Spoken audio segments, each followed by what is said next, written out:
Vamos lá, pessoal, a segunda aula, a ilustração e o despotismo esclarecido. O que foi a ilustração? A ilustração também pode ser chamada como iluminismo, tá certo?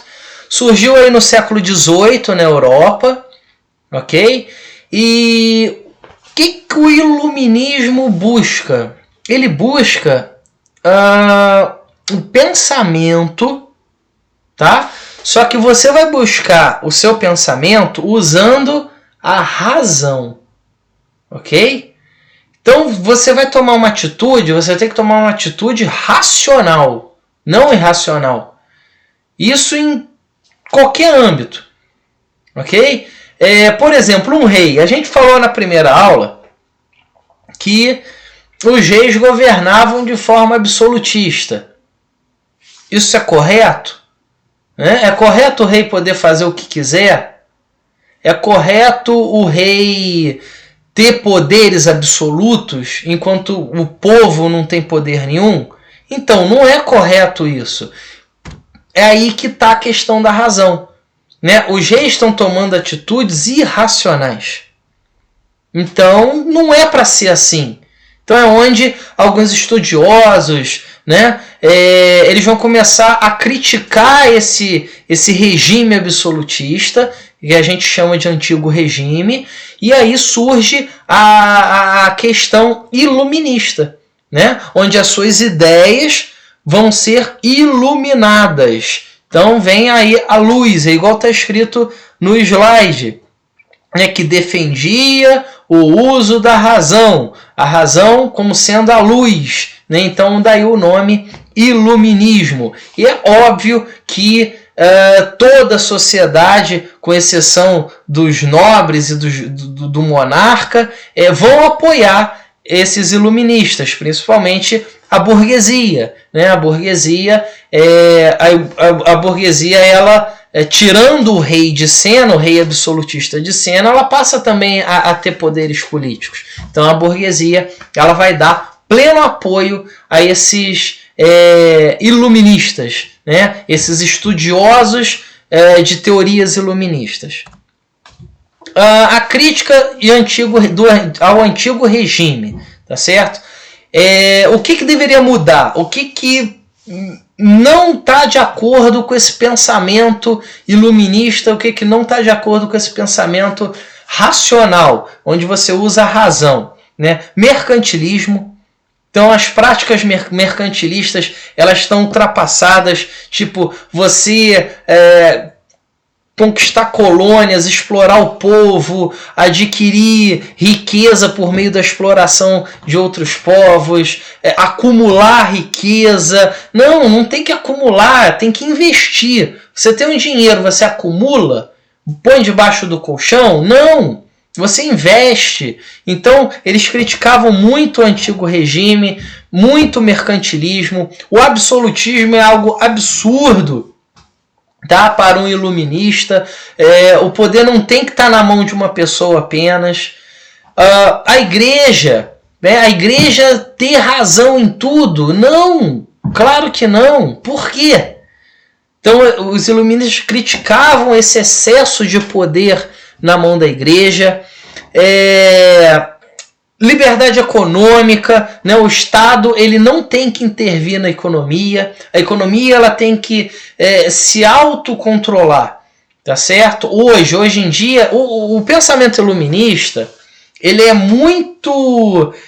influencia muito a sociedade atual, tá certo? A nossa Constituição, a lei do Brasil e a lei de quase todos os países do mundo, ela tem como base o pensamento iluminista. Tá certo? Você valorizar a ciência, valorizar a razão, né? As ideias da sociedade. Lógico, a burguesia está dentro disso, né? As ideias burguesas, as ideias de expandir o comércio sem ter intervenção do Estado. Então, iluminismo é isso. Tá? Esses são os principais pontos do iluminismo. Aí, alguns reis vão adotar esse iluminismo, tá certo? Eles são chamados de déspotas esclarecidos. é um nome que não tem muito a ver, né, com o que ele significa, tá certo? Mas déspotas esclarecidos significa isso, reis absolutistas, tá, que com medo de perder tudo, perder seu poder, eles acabam adotando essas ideias iluministas, ok? Para não... muitos reis que não adotaram essas ideias acabaram perdendo o seu reinado, né? Surgiram repúblicas, alguns reis foram mortos, então teve reis aí que acabaram adotando, não, então tá, vamos adotar essas ideias iluministas que para fazer o nosso país ir para frente, para fazer o nosso reino ir para frente. Então esses reis que governam com ideias iluministas são chamados de déspotas esclarecidos. Então aí alguns pensadores da época, né, que inclusive vocês já desenharam, né, fizeram caricaturas desses pensadores aí. Nós vamos ter o Voltaire, tá certo? Que criticava muito a igreja, muito a influência da igreja. Ele era super a favor de separar, né? O Estado é uma coisa, a igreja é outra. É igual rege a nossa república aqui no Brasil. A igreja não pode, nenhuma igreja pode ficar intervindo na lei, nas atitudes do Estado. Então, o Voltaire ele tinha essa ideia, né? Igreja de um lado, política de outro. Montesquieu, ele defendia os três poderes, que exatamente como a lei brasileira, né? Não só a lei brasileira, mas a lei de muitos países aí, tem a separação dos três poderes, né? O executivo, o legislativo e o judiciário. Ok? Por exemplo, em âmbito nacional aí, né, o executivo é o presidente, o legislativo é a Câmara e o Senado, e o judiciário é o Supremo Tribunal Federal. Então são três poderes que trabalham separados. Por quê? Porque naquela época o rei absolutista tinha esses três poderes na mão. O rei era os três poderes. Então, o que Montesquieu começou a defender? Não é justo uma pessoa ser os três poderes, né? Os três poderes têm que ser separados, divididos. Então, tá aí a ideia do Montesquieu, que também a gente usa até os dias de hoje. Depois vem o Rousseau.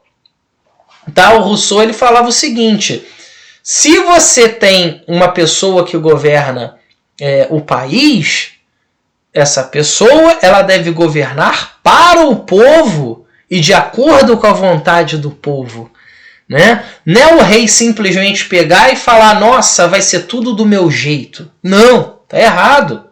De acordo com Rousseau, né, o governante ele deve governar de acordo com a vontade do povo e para o povo. Isso é um governante. E por fim aí o Adam Smith, tá? Que eu já comentei isso, a economia deveria ser conduzida pela oferta e procura, tá certo? Não o Estado controlando tudo. Se você tem muito produto, esse produto cai o preço. Se você tem pouco, sobe o preço. E aí a própria economia ela se governa, não precisa de ninguém governando a economia. Tá certo? A não ser se em caso de uma emergência, que já aconteceu na história da humanidade, durante a crise de 29, etc., que vocês vão estudar ano que vem no 9º ano. Mas na normalidade, a economia ela se gere sozinha. É a lei da oferta e da procura. Então não precisa de um governante para estar controlando isso. Tá certo? Bom, gente, então a nossa segunda aula chega ao fim. Espero que vocês tenham compreendido, né, toda a matéria. E aí, uma boa avaliação para vocês. Vocês vão estar fazendo a avaliação. E até a próxima matéria, até o próximo conteúdo. Valeu, um abraço.